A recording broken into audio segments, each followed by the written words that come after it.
Hi, I'm Dr. John Douillard, and welcome to LifeSpa.com, where we prove the ancient medical wisdom of Ayurveda with modern science. In today's podcast, we have a special guest, the author of 28 Days, what your cycle reveals about moods, health, and your potential. Gabrielle Lichterman, and she's the founder of Hormonology, which is something that you're just going to absolutely love.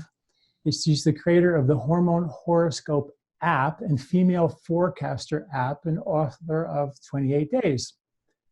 What that actually is she's done the research to find out what happens to the hormones in your menstrual cycle every single day of your month, and then predicts, based on research, what would happen to your mood, to your energy, to your libido, to your shopping habits. All these things are mapped out in her book, 28 Days, that you should all read. You should get her app. I got downloaded the app, and you get the app, and every day of your cycle, I don't have one, but I went through a month of the cycles to see what would happen along the way and what she predicts. And it's just mind-bogglingly accurate. And it's based on what you truly experience in your life, but also what the research says should in fact happen. So it's a really beautiful combination of what your experience is and the science. It's amazing. In 2005, she pioneered the cycle syncing and hormone awareness movement that is now followed by women worldwide. She's a writer for many major health magazines. Super excited to have her on. I read her book. I love it. I think you're going to love this discussion, and you're going to learn a lot about yourself and some of your habits based on your hormones and your cycle. Gabrielle, thank you so much for joining us. Really appreciate it. Thank you so much for having me, Dr. Douillard. This is a pleasure. Well, so the thing that I love about this, and I was just telling you a story a bit ago about my daughter. I was listening to one of your YouTubes this morning, and it was all about like the shopping habits that happen throughout the month. And my daughter, who's 16, going to school, starting school again tomorrow, and she's like in shopping mode. And she's like listening to what did she say? What? Because you were talking about all these different things you would shop, right. Stuff you would maybe shop and buy the wrong stuff at the wrong time that you want to return because it was just too much or whatever. And all this is backed by science. And I just thought it was such an amazing thing that you have here, because many women know that their mood changes, but they don't exactly know why. They don't even exactly know when, except they sort of know before every cycle, I might get this right. Or that. But to really be educated about the cycles of the hormones, and to be educated based on what their own experiences is the best way to teach them. And my 16-year-old daughter was like all over watching your video, and you deliver it. You know, she's got tons of YouTubes, and she uses props, and it's just great. She's delightful to watch. You got to watch her YouTube. You have to download her app. You have to read this book, and you have to watch this podcast because it's going to be great. So my first question to you is, how was it possible for you to find the science to back up these different behavioral habits for every day of the 28-day cycle? Well, first I want to thank you for your passion and enthusiasm. The energy that you have for learning about hormones is that passion is very common among everybody, women and men, who first realize that, wow, you can predict your mood, your energy, and everything every day of your cycle. How is that possible? And everybody's mind seems to be blown by that. But it shouldn't be, because it's our biology. And the reason that I know all this is because I'm a health journalist. I'm a women's health journalist. I have been for, many years. I don't want to admit how old I am, but it is much more than 20 years at this point. So back in 1999, while I was doing research for an article, well, let's just clarify that for people who don't remember 1999, this was really the beginning of the internet. There wasn't a lot of information at your fingertips like there is today. I mean, we were still all using AOL. That's how, that's its infancy. There was, I don't even think there was Google back then. It was really, it was very much in its infancy. So as a reporter, it took a little bit of digging, but there was this great study in 1999 that showed how hormones impact who your attracted to in your cycle. And specifically, the study said that we're more attracted to assertive, masculine-looking men during fertile times in our cycle, and more feminine, softer-looking men during non-fertile times in our cycle. And I thought that was amazing, because again, this was the first time we'd really heard that, well, our hormones impact us in another way other than our mood. And really all we knew about that was, premenstrually, we might get a little grouchy. But as a woman's health journalist, I thought, you know what, if there's this one study, I bet there are a lot more like it that show us how our hormones impact us in ways we never expected. So I did a search. I went into the medical journals and I looked for them. And before long, I found dozens. And then I found hundreds. And then I found thousands of studies that had been done over decades. And none of this information was being passed down to us. And what the research showed was that the hormones, the ups and downs of hormones in a woman's cycle impact her mood, her energy, her sleep habits, her libido, how she shops, how she spends money every single day of her cycle. Not just premenstrually, not just during the first couple of days of her period. They impact her in pretty much every way, every day of her cycle. And unbelievably, none of this was getting passed on to us. So as a women's health journalist, I felt, okay, well, this is where I come in. I'm the bridge.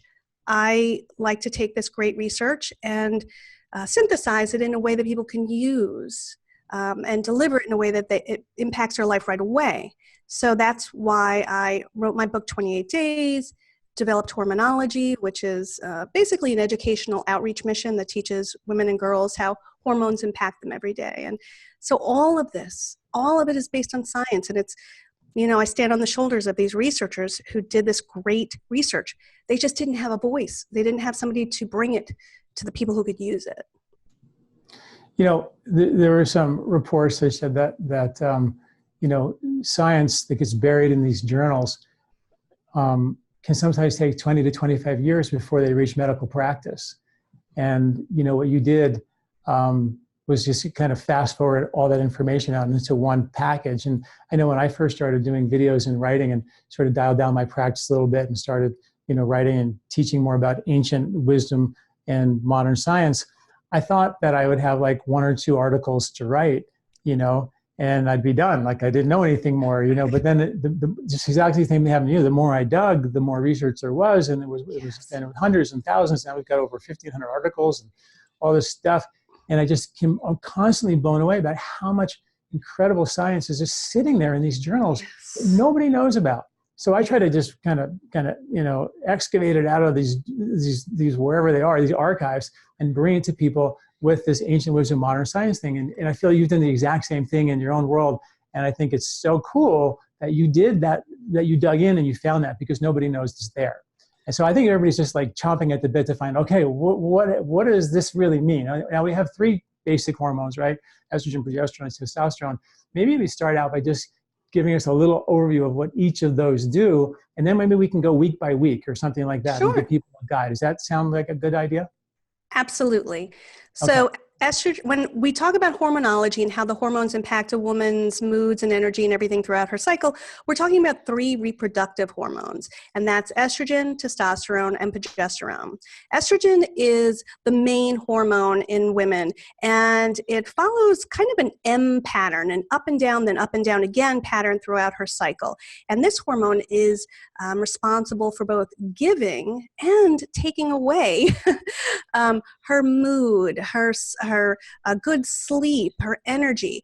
It really depends on whether estrogen is rising or falling, its effects on a woman. So following that M pattern, that up and down pattern in a woman's cycle is really important, because knowing if estrogen is rising or if it's falling tells you everything you need to know about mood, sleep, appetite, a lot of things. So that's estrogen. And progesterone. Progesterone is a hormone that's produced mainly by the corpus luteum. This is a bit of a substance that's left behind after the egg releases in the ovary. And so because of that, progesterone is low during the first half of a woman's cycle, like really bottomed out during the first half of a woman's cycle, but at ovulation, it rises for about 8 days, and then it falls again if pregnancy has not happened. And so progesterone, that means progesterone dominates the second half of a woman's cycle. And that's important to know because progesterone is a hormone that is sedating. It also revs appetite, and it makes you more cautious. It changes things dramatically. So knowing when progesterone is elevated is important for a woman. And testosterone, not a lot of people realize that women have testosterone. We do create testosterone all cycle long with a slight increase at ovulation. As with men, testosterone increases our desire to be competitive, our ambition, our risk-taking behavior, and our libido. And testosterone and estrogen kind of work together in tandem. So, I'm curious, before we go into the week by week, I'm just sort of curious as you're talking, and I've been reading your book, I was thinking, I wrote a few articles a while back suggesting that we may have at one point been seasonal breeders before we screwed up the light-dark cycles. Melatonin surges during the winter when it's dark, and it's very dramatically decreased in the summer when it's light. And melatonin has been shown to be a birth control agent, but with light, it sort of screws that up. So it doesn't work. It's like 80% effective, which isn't quite good enough in the world of birth control. But that's because we have lights, and we can't actually get a full-on, complete circadian cycle. And traditional cultures did supposedly breed in the fall and have babies in the spring, and so that having babies at the right time was really important for survival, right? So I'm wondering, did you ever run across any studies that show that these hormones change seasonally? I didn't come across any strong research suggesting that, but it's interesting that you mentioned the melatonin, because there is research that suggests that light exposure impacts the length of a woman's cycle. So if a woman has an abnormally long cycle, there was a study that said if you keep your light on very bright, it for some reason shortens it. So if you sleep with your light on, it shortens an abnormally long cycle. There was no follow-up research to that, so I can't even get into a lot of detail about it. But there was another study that indicated a certain gender, I can't remember if it was boys or girls, were more likely to be born during the full moon, and a certain gender was more likely to be born during the new moon. And really those studies suggest that melatonin has a role in reproductive behavior. Right. And it's so hard to really track that, because none of us are actually living in circadian rhythm anymore because of lights. Right. So it's really hard to go back in time in the 1800s or even before fire even, which is when it was really like legit. So anyway, I just thought I would ask you that question. But anyway, now let's dive into the cycle, like the first week, and explain to folks, when that starts. What is the first week? It's the first of their cycle, right? Yes. So woman's cycle is comprised of 4 phases. I call them week 1, week 2, week 3, and week 4. And each of these 4 weeks has its own personality. So if you know which week you're in, you pretty much have a shortcut into knowing your energy, your mood, how well you'll be sleeping, what you'll be craving as far as food, etc. So week 1 starts with the first day of your period, and it'll last 7 days. During week 1, your estrogen is bottomed out, and it rises gradually. And this is kind of like an awakening time for women. This is a time when their energy, mood, desire to socialize, desire to travel, and just basically get out into the world grows day by day. Now, they may start off not feeling that energy or mood boost that may be due to low estrogen or period-related pain, but day by day, estrogen will be rising and improving mood, energy, etc., sleep quality. Now, following that is week 2. Week 2 is the week leading up to and including ovulation. Many women love their week 2. Once they learn about their week 2, they circle week 2 in their calendar for everything, from intimacy with their partner to shopping to going out with friends. And that's because during week 2, estrogen is elevated and rising. So it's at a higher level and it's continuing to rise until it peaks. With all that estrogen rising, it boosts your mood even more. It makes you optimistic and confident. You're brimming with self-esteem. You feel good about everything, and you feel good about the world. You're even friendlier. You want to go out into the world and explore. You're much more social. Things are just positive overall. You also have less pain, and this, you can see why women enjoys week 2. The libido, your libido is peaking, and everything just seems better. You're willing to take more risks, and obstacles seem easier to overcome. Now, if you like your week 2, definitely circle it on a calendar, because what's coming up next is your week 3, and that's pretty much polar opposite of your week 2. And it doesn't make it bad, it just makes it different. So what happens is during your week 3, all that peaking estrogen is now falling. So now you have lower estrogen and it's going down. And as we discussed before, estrogen, it's important to know if it's rising or falling. So when it's rising, yay! When it's falling, it can be a little bit of a challenge, because it's taking down all that great energy and mood that it was bringing as it was rising. So during your week 3, estrogen is falling, it starts out falling, and progesterone is now rising. And this combination makes you slower. It makes you more cautious. It makes you sedate. It can make you sleepy. It's kind of like somebody slamming the brakes. So you go from week 2, which was high energy and going fast, fast, fast, to week 3, boom, like just stopping in your tracks. Almost, many women say they've hit a wall, and it can feel like that, like sudden. It's very sudden. It's interesting how that works.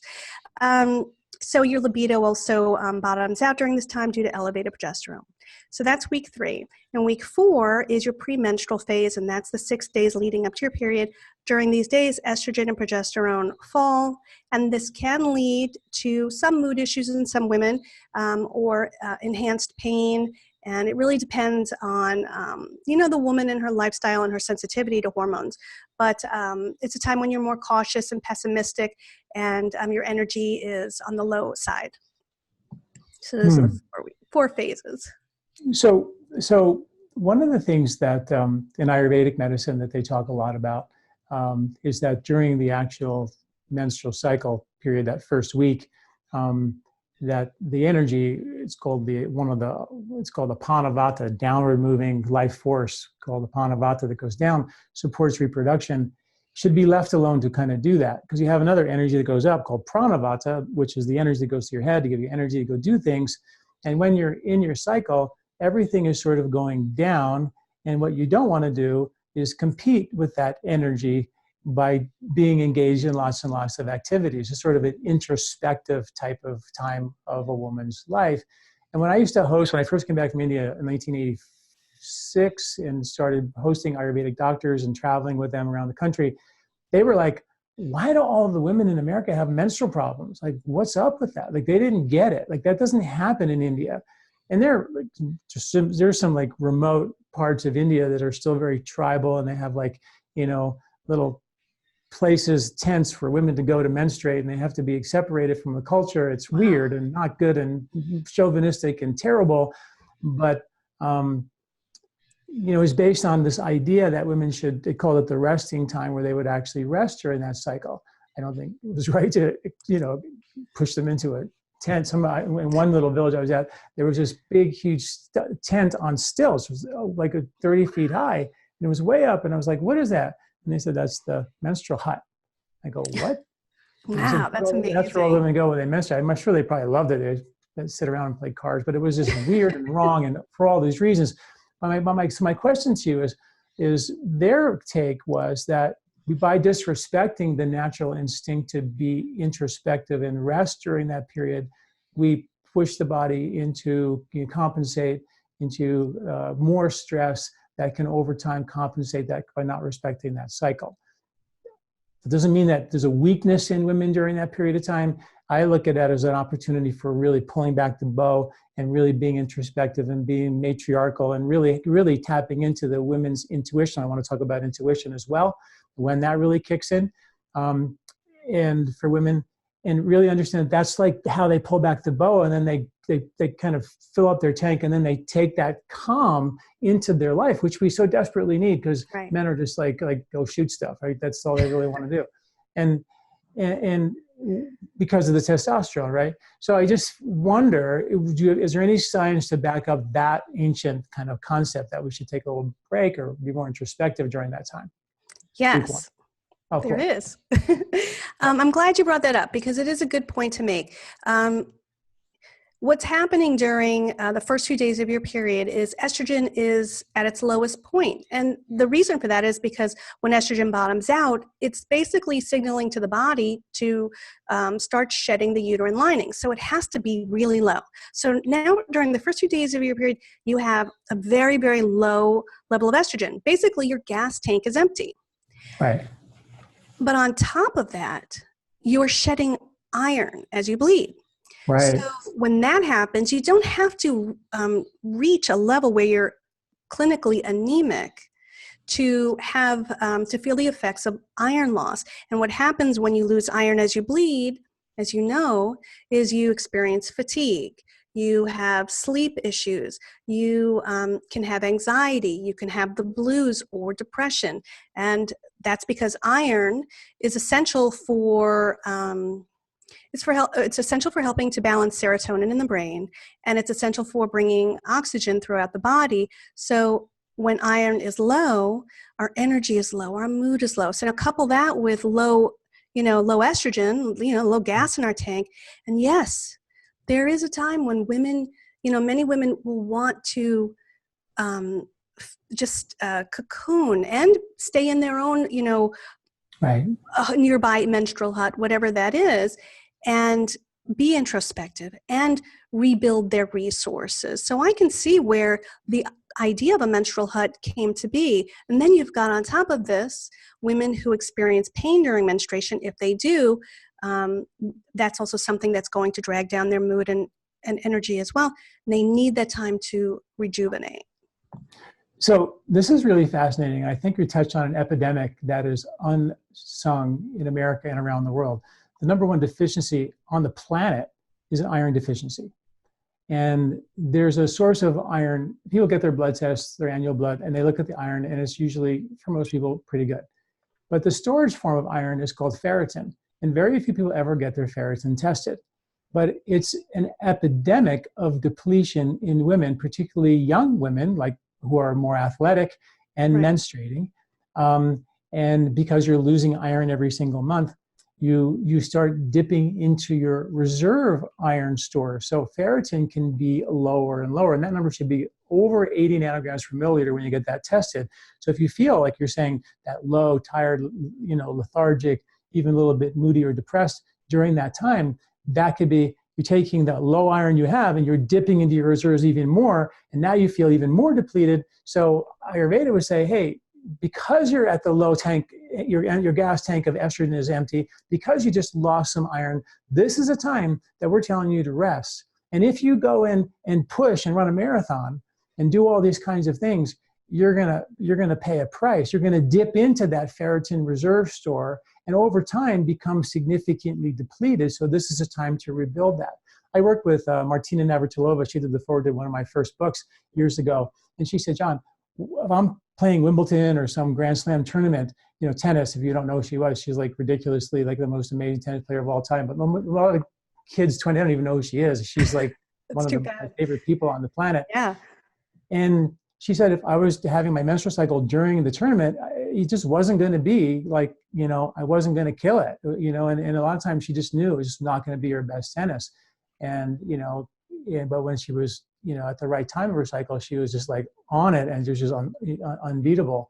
So I just think it's important for women to know that they should definitely, next time you get your blood test, get your ferritin levels checked, because the iron test isn't good enough.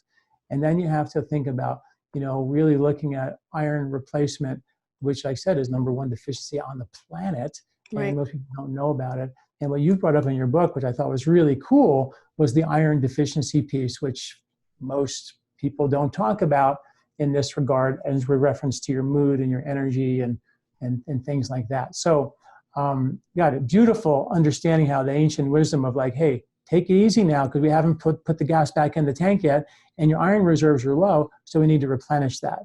And that would explain why that. And if you then push against that, and a lot of people say, oh, your energy is low and you have PMS, so you should go exercise. And that was, you've probably heard that, right? That's the cure, right? So all the energy is going down to support reproduction, and that's taking the energy from here to go down, so it makes you feel a little tired because you're already like borrowing from Peter to pay Paul. And then you say, oh, to make myself feel better, because all this energy that should be here went down to support reproduction and you're tired, so I'm going to now put the gas pedal on even harder, force my body into an emergency situation where I have to borrow from Peter to pay Paul even more to take my reproductive energy, bring it up here to make me feel better, which it will make you feel better. But now you just put your reproductive energy reserve into further debt. Your iron reserves into which that really means is your iron reserves your ferritin into further debt and depletion. And that can cause the exact same symptoms of anemia that can last the entire month and set you up for real problems down the road. So that is such a cool understanding for folks to really understand that part of the cycle and how important it is that there may be a deficiency that's making this, water a little rougher than it needs to be. I'd like to add one thing, is that if women have a migraine at the end of their period, not the first 3 days, but toward the end or shortly after your period ends, after bleeding ends, if you get a migraine then, that is a sign that your iron is going too low during your period. New research shows that low iron leads to end menstrual migraines. So that's a good sign to look for, to confirm. So in Ayurvedic medicine, a migraine is a vasodilation detoxifying headache, right? And there are newly discovered lymphatics in the brain that detoxify 3 pounds of chemicals and plaque out of your head every year while you sleep at night. And when you're at the low level of iron, you're also not delivering the oxygen in your blood. So your circulation is therefore compromised. So then these brain lymphs are just not going to have the oxygen detoxifying potential that they should have. So the brain just creates an internal vasodilation pressure headache to push everything out literally through these little holes in your head called the mystery veins that release pressure and toxins out of your head. There's interesting science behind that. So I think that's so fascinating because it's again proving that when you really reach it, because when right at the end of your bleeding time would be the lowest of the low of your iron levels, right? And estrogen hasn't really kicked in yet, so you have not a whole lot in your tank, right? So, but you have all these toxins to move waste out, but you haven't had the energy to do it, so you create a pressure-related headache. Right, your body tells you. Yeah, right. So it's so neat. That's why I love what you do, because you're putting the logic and the explanation to what people are experiencing, but nobody's put it together like you have. So it's just brilliant. Thank you. Okay, so where are we? Are we ready for week 2 or are we still in week 1?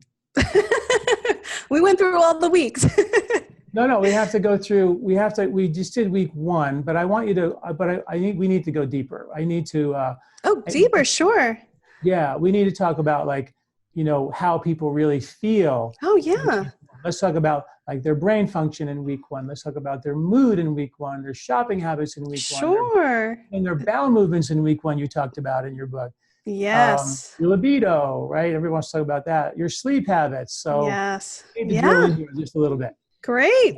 Well, let's do it. That would be great. So week 1. So it starts with the first day of your period, lasts 7 days. And estrogen, as we said, starts off low and it rises slowly. Now, week 1 is really a 2-parter because it is 7 days long. As we just discussed, the first few days while you're, maybe 4 or 5 days while you're bleeding and losing that iron, it's a day. These are days when you're, your energy is low and your mood can be limited. Your estrogen is rising day by day, but depending on your sensitivity to rising estrogen, you may feel that mood boost and that energy boost within a couple of days or within 3 or 4 days.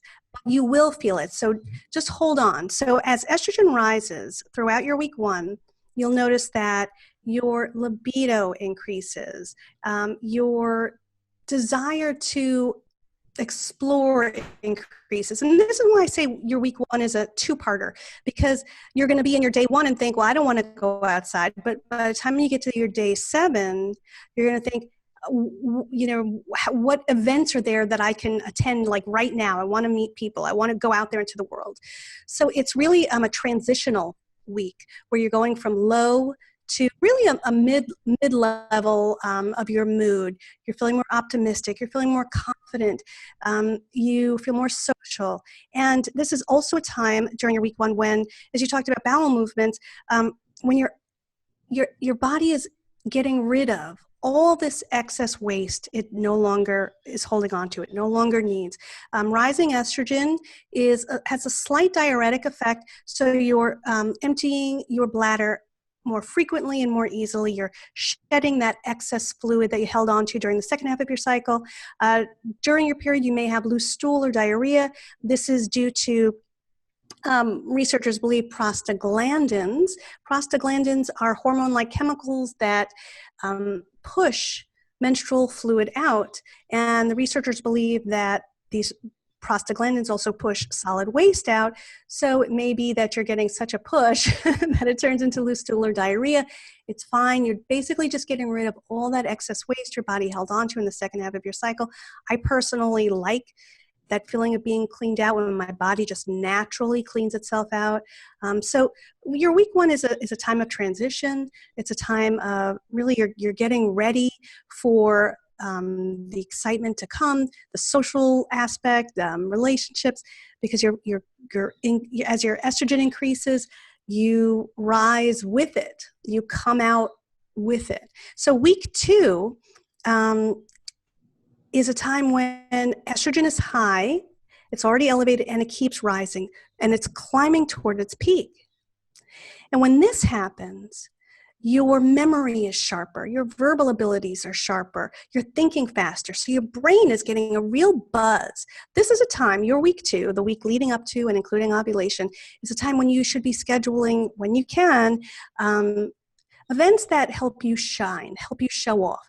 Job interviews, auditions, podcasts, anything where you can show off your mental abilities, because all that rising estrogen, all that spiking estrogen is really, it's sending a surge of energizing blood to the brain, and it's churning out an abundance of brain chemicals that just make you think faster on your feet, and you pitch your boss, ask for a raise. And that's another thing, your confidence peaks during your week 2, your self-esteem and confidence. So, and your desire to take risks also peaks during your week 2, in part also because of rising testosterone, which occurs during your week 2. So now you've got all these surging hormones pushing you to do, and you should, because you are at your very best during your week 2. You're also more prone to spending a lot.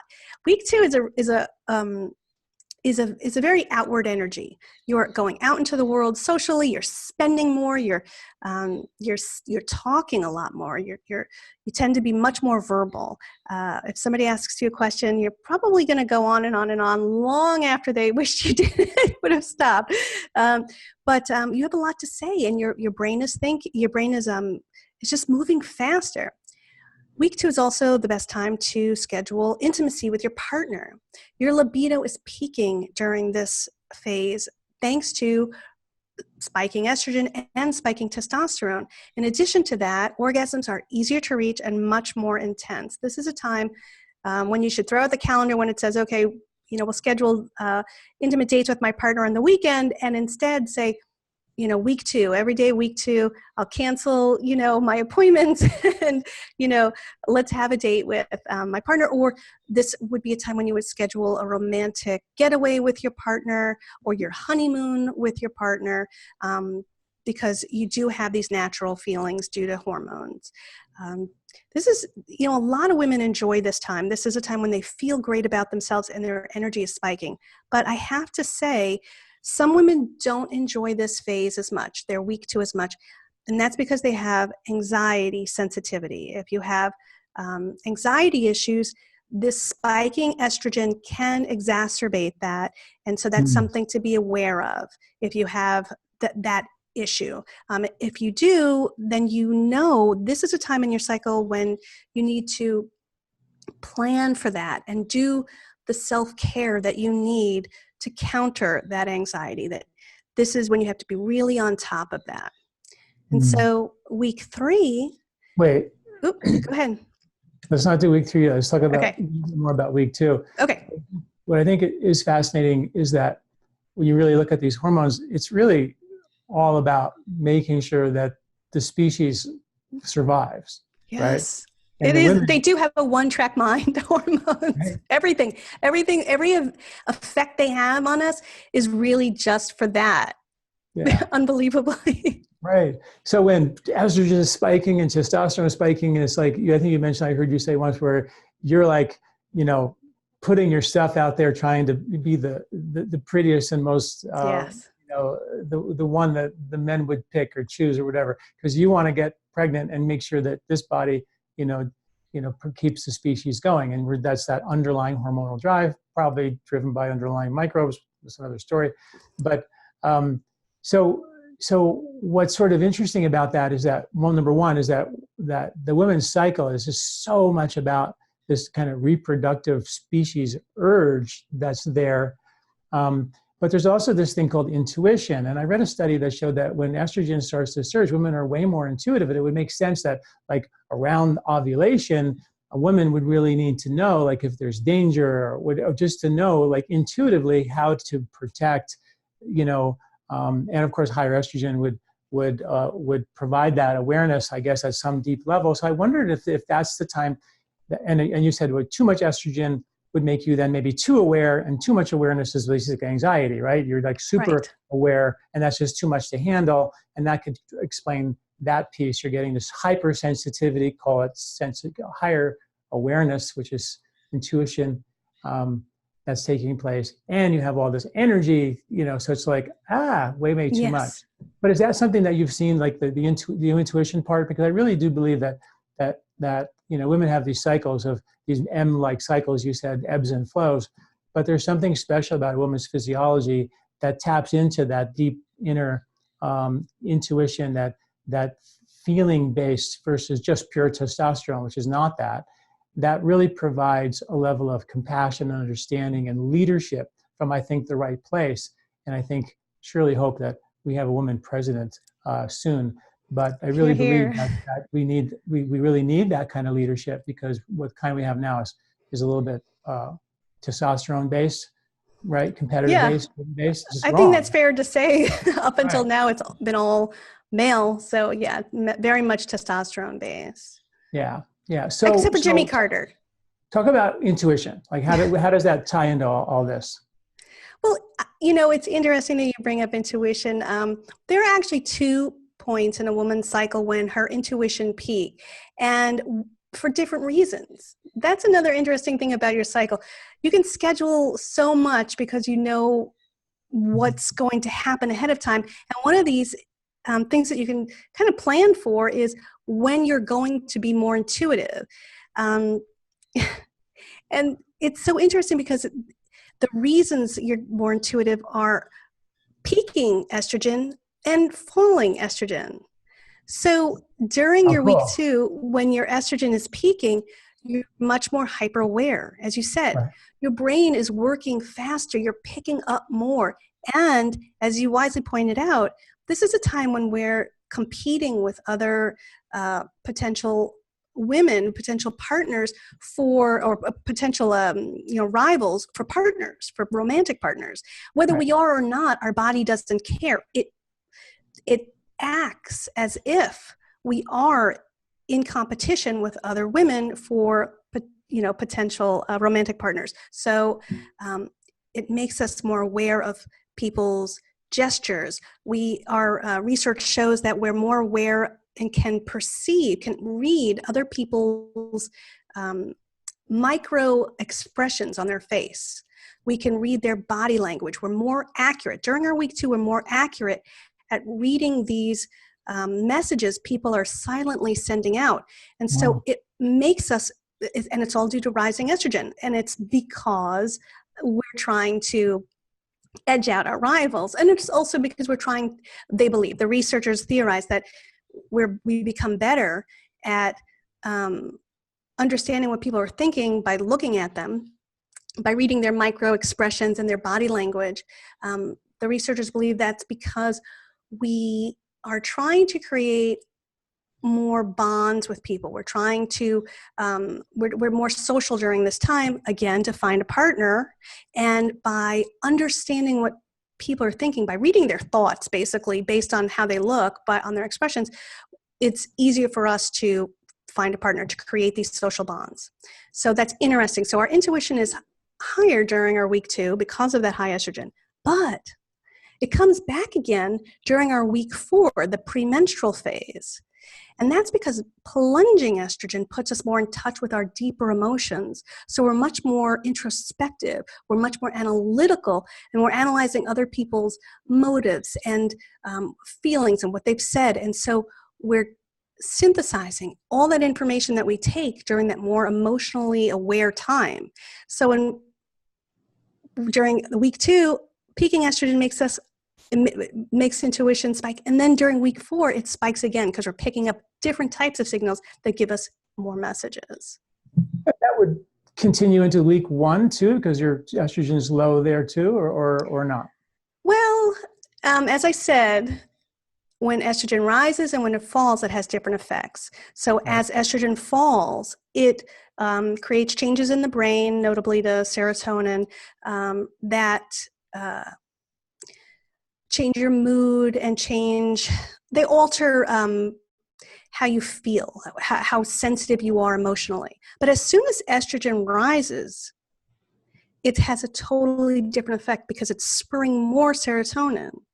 Right. So that's why it's so important to know where you are in that M line with estrogen. Is it going up or is it going down? And a lot of researchers, even a little, because the cure for premenstrual issues is rising estrogen. It's kind of like when you quit caffeine. You stop drinking coffee, you start getting headaches, you start getting moody, really irritable. I've done this. I know what it's like. And as soon as you start drinking caffeine again, just a few minutes after taking a few sips, it's all gone because you're no longer in that withdrawal-like state. So during your week 4, when estrogen is dropping, you're in a withdrawal-like state and it's triggering certain effects in the brain. But as soon as you get a little bit of estrogen rising again, you're giving that brain the caffeine, the hormone equivalent of caffeine that needs, the estrogen, and it's no longer in a withdrawal-like state. So it has a different effect. You're now producing the serotonin that you were previously lacking. Right. But you could make the case that when that estrogen falls and it's dropping, you feel that kind of introverted kind of a state. But when you actually hit rock bottom in week 1, before serotonin starts to really kick in, that serotonin is going to give you some brain activity, which was desperately needed at that point in time, which could create, a level, because you have that low estrogen. Absolutely. The first day or two, absolutely. If the brain's working, maybe you have a little bit more, intuition or insight, which was the tradition of, going into that period of pulling back the bow and then coming out with, insights. Well, you have to remember that with low iron comes low serotonin. So if you're not getting that iron, you're not getting that serotonin boost. Yeah. And that's the problem is, as you said, low iron is so prevalent that even with rising estrogen, if the iron isn't continually replenished and you're keeping your stores up, you're not getting that serotonin boost. So you are still in that emotionally sensitive, emotionally aware state that would give you more, insight, more intuition. Yeah. So, wow, so beautiful. So week 3, what's the details of that? What happens? Like, this is not a happy time, right?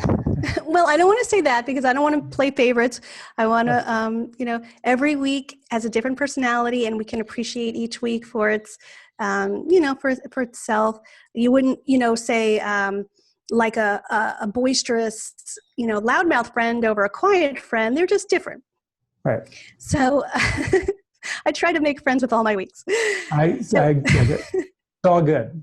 Yeah, It a is lot of all women, good. It's it all is all beautiful. good. It's all that's so neat because each part of the cycle provides, strengths and talents that weren't there a week before, Yes. and insights that weren't there. And it gives this incredible, like, kind of rainbow effect of life, which is so different than what men have. One hormone, like, crashing, So it's Yeah. so beautiful to have that perspective.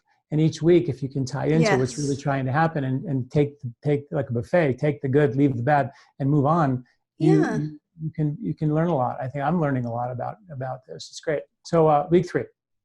Well, with daughters, I'm hoping this really helps you as a, to understand what's going on.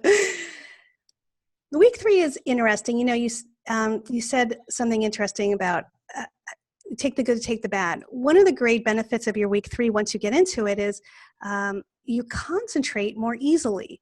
Now, during your week 2, when estrogen was high and rising and it was boosting your brain and making you think faster, that was great. But during your week 3, circle that week on your menstrual cycle calendar if you have a project that requires a lot of detail work, like editing a manuscript or doing spreadsheets, or coding a website or app.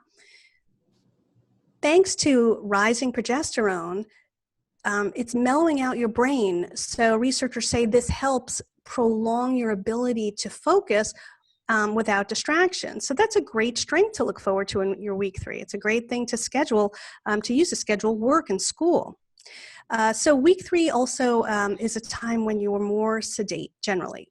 Progesterone dominates this phase, and it's a sedating hormone. It makes you tired, it slows you down, it also makes you more cautious. So you are less likely to take risks like you were in your week 2.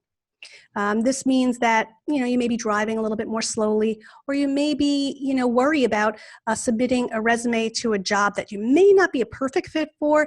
So your decisions are much more cautious. This is, speaking bathroom-wise, there's a dramatic shift between the first half of your cycle and the second half of your cycle. During the second half of your cycle, this elevated progesterone is slowing down the movement in your digestive tract. As a result, you may notice that you have, it's harder to pass stool, you may have harder stool, you may have constipation, and you're also retaining fluid. So you may feel a little bit puffier or heavier. Now, this isn't a time when you should be cutting back on fluid. This is a time when you should continue drinking fluid because it will help with both fluid retention and passing stool easier. Libido-wise, this is not good news, but it's great for partners to know. During your week 3, your plunging estrogen and elevated progesterone pretty much put the complete kibosh on your libido. You have far fewer pangs, a far lower desire for intimacy. But it's not like you don't have any. So when you are intimate, because you do get that occasional pang, there's something else you should know. This hormone combination can make it difficult to orgasm, and if you try really hard and you go for it, you may notice they're duller than the ones you experienced in your week 2. Okay, well, the good news is that elevated progesterone makes you love hand holding and cuddles. Right. So all intimacy isn't off the table. You actually feel closer. You feel a closer emotional connection to your partner during your week 3, thanks to progesterone. So this is a time to connect on a deeper level. Your mood, it depends on your sensitivity to progesterone, but it's pretty much, you're mellower and more introspective, and you're definitely quieter compared to your week 2. This is a time when you're coming inward to yourself. You're becoming much more introspective. Wow. It makes me think that that's the time where, men could probably really listen to this podcast, because in terms of, where their partner is in their cycle would determine about really how receptive they are to, to lovemaking and all of that. And, during week 3, it'd be a great time. There's these things that are, I don't know if they're still popular, but they were for a while here in Boulder, like called cuddle clubs, where people, strangers would come in and they would just like cuddle, and they weren't allowed to, it would be strangers, but they were like a proctor and they would watch, and people would just like hold and rub somebody's feet or just touch it, but no like sex, any kind of sensuous touching, just sort of like rubbing and massaging and just touching people. And it was like just cuddling, and it kind of fed people on that level. And it seems like that's like a week 3 kind of thing. Yeah. Let's just cuddle and give your partner a massage and rub them and nurture them because they're in that place, would be just sort of cool information, because it seems like these hormones are real, and there's behavior that go with them. And so for everybody to understand those behaviors makes, the partner, male partner, understand the female partner better and understand what they really want. And then. Well, I feel really bad for male partners. Women in their week 2, their libido is the highest it will be all cycle long. Orgasms are easy to achieve, and they are brilliant. They're great. They're so intense thanks to the peaking estrogen. And then all of a sudden, boom, the libido goes away and there's just no interest. So I feel bad for men who up until this point, before we started sharing this information like this, didn't understand why their partner was chasing them around the bed one day and then wasn't interested the next. Right, and it would make you take it personal that way. Yes. And go, oh, she doesn't like me, and now she's like, one minute she wants me, and then the minute she doesn't, and I don't get it. And I'm like, but yes, it makes sense, right? And I think that's how it is so valuable. Yes, for everybody involved. It's so beautiful. Yes, yes, absolutely. Okay, so week 4. Okay. Week 4 is the premenstrual phase, and it really gets a bum rap, but it doesn't have to. I think the problem is that for, centuries, people have made jokes about our premenstrual phase. Oh, she's about to get her period. And, you could see it on every television show and movie. It's horrible. Whenever you hear anything about a premenstrual phase, it's usually just negative. Well, I'm here to tell you that there are some positives to look forward to in your premenstrual phase. First of all, because progesterone is now dropping, during your premenstrual phase, the 6 days leading up to your period, your progesterone drops and your estrogen drops. Because your progesterone is dropping, you actually get a little bit of a lift in energy, and that's because progesterone, as we stated, is a sedating hormone. It's subduing, it has a subduing effect. It's a tiring effect, makes you tired. And so when there's less of it, as it drops further and further in your premenstrual phase, you actually have a resurgence of some energy. No, it's not like your week 2 energy where you're doing cartwheels, but without that heavy fog, you feel like you can be a little bit more active. This is also a time when we discussed before that you're more in touch with your emotions because of plunging estrogen. And this makes it an ideal time to channel your deeper emotions into art, whether it's joy or sadness, or excitement or sorrow, whatever you're feeling, it comes through more clearly. You're more introspective during this time. You're thinking more about your what makes you happy, what makes you sad, what your needs are. And that's important too, because during this phase, I'm laughing because I know what I'm about to say. During this phase, you have less patience due to plunging estrogen. You're just less patient with people. And that is actually a good thing, because couple that with being introspective and thinking about what your needs are.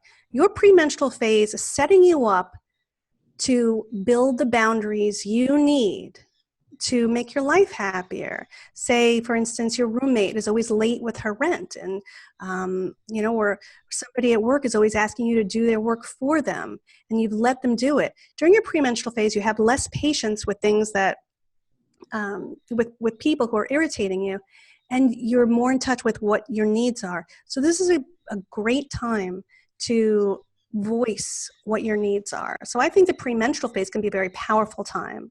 During your premenstrual phase, your libido also returns, and that's not due to hormones. It's because researchers believe it's as the uterine lining builds up, there's a bit of congestion, and that's activating nerves down below. So the good news is intimacy during this time, alone or with a partner, boosts your mood. So if you're having any premenstrual mood issues due to plunging estrogen, physical intimacy can give you that mood boost. So I think it's a great time. I think it's a powerful time. I think it's a creative time for women. Okay. So shopping, is that a good time to shop? Bad time to shop? Are we going to Target or going to where are we going? Well, during your premenstrual phase, you're cautious about money. During the whole second half of your cycle, you're definitely more cautious about spending because you're worried that you don't have enough in the bank to cover your expenses, or you're worried about bills that are going to come, maybe college tuition or, insurance. So you want to spend less. You tend to spend less, but at the same time, you also want to use, you want, during your premenstrual phase anyway, you want to treat yourself with things that boost your mood. So you may end up getting small items that boost your mood. I would not recommend this being a time that you go clothes shopping because plunging estrogen has the potential to bring down your self-confidence and self-esteem. And any woman who has stared at themselves in a mirror in a department store with all those bright lights and I don't know, I think they put funhouse mirrors in those changing rooms. It is not a great time because you won't feel confident like you would in your week 2. Now, if you need to go clothes shopping, great. You can still do it, but focus on your comfort instead of how you're going to look because your comfort is really key at this point.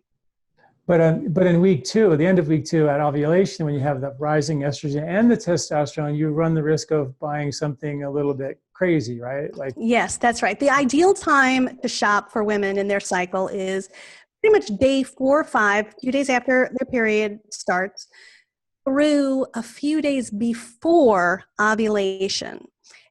During that time, rising estrogen makes you confident. It gives you lots of energy. It makes spending feel fun. Right. But if you wait till you get to the days of ovulation, like, the day before ovulation or during ovulation, which is somewhere in the middle of your cycle, you run the risk of completely blowing your budget. Research shows that this is the time when spiking estrogen and testosterone make you much more risky. You spend a lot more than you really should. That's because your optimism is super high. You're convinced you'll be able to pay that bill somehow. You're much more likely to take risks, especially with money during this phase of your cycle. And because of that, any price tag looks good. On top of all that, as we discussed before, you're shopping as a way to outdo potential rivals. And so you're gravitating toward high-priced luxury goods, the researchers say, because this is a way to look better than your romantic rivals. So you're buying limited edition items, name brand items, things that are really out of your budget. And I have to admit, I've done this. I've made this mistake myself. I admit it. And it just, as you're doing it, you don't even care because it's almost like a drug. Because of spiking estrogen, you're getting a spurt of rewarding feelings in the brain from dopamine because spiking estrogen helps the brain turn out more of that. And as a result, all you feel is like, hey, great, I've got a new Fendi. Yay, who cares how I'm going to pay for it? So it's a kind of dangerous time to shop. If you're going to shop during that time, take cash, leave the credit cards at home, and definitely stick to a budget. Yeah, take your debit card, not your credit card, right? Right. That's right. Wow, fascinating stuff, Gabrielle. So just in closing, anything else you want to tell us about the cycle of 28 days and that we missed that are important for folks to know? Well, I think that that if you have teenage girls in your life, children, friends, nieces, students, patients, clients, it's important to let them know about the basics of hormones. Let them know that their mood is going to go up and down in a predictable pattern during their cycle because young girls, it's all so new to them. And if they have even just the basics about their mood, energy, sleep, appetite, it goes a long way toward helping them understand themselves, and they can avoid a lot of distress that can come from confusion. Absolutely, absolutely. So once again, tell us your website, tell us how to get your app, tell a little bit more about how to get in touch with you and follow you. Sure. Well, if you want to know more about how your hormones impact your moods, health, and behavior, please visit my website at myhormonology.com. My apps are the Hormone Horoscope apps. I have a suite of them. So I have Hormone Horoscope apps for adults and for teens. I have free versions, so you can download those from the App Store and Google Play. And I have pro versions, which give you a little bit more detail about your hormones. And these apps give you a daily summary of how your hormones impact you every day. There are menstrual cycle trackers that give you a hormone horoscope every day. It's really helpful. And then I have the Female Forecaster app, also available at the App Store and Google Play. And the Female Forecaster app is for men. I wrote it specifically for male partners of cycling women, for boyfriends and husbands, so that they can know what their girlfriend or wife will be like, what their mood will be like, what their energy will be like, what their libido will be like. There's no more surprises. We discussed how important that is. And then, of course, my book, 28 Days, What Your Cycle Reveals About Your Moods, Health, and Potential, is available at Amazon.com.